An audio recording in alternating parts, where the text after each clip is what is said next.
Kablo ba mo class? Kaniyong parents class?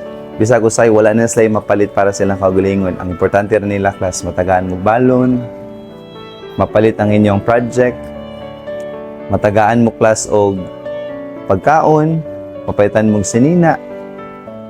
Napag yun, pa'y labot ng mga load ninyo sa inyong mga cellphone, wala pa'y labot ng inyong mga snacks class. Night times yung parents class, they don't wanna eat, they don't wanna buy what they like. May mga ginikanan nga wala nila gipalit ang ilang gusto. Kay harong makip nila ang ilang kwarta o kung namoy panginahanglan, namoy pa ngayon ilang matag. And sometimes class, yung ginikanan class, muhilak na sila bisag wala mo nakakita.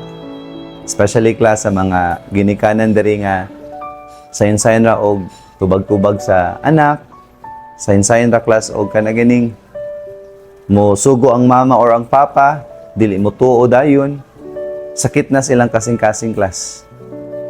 Because that should not be the case. Kaya ang tinuod class nga disenyo sa Ginoo, ang ginikanan mo'y head sa anak. So pasabot class, kung naisulti ang ginikanan, ang anak mo tuman gina siya.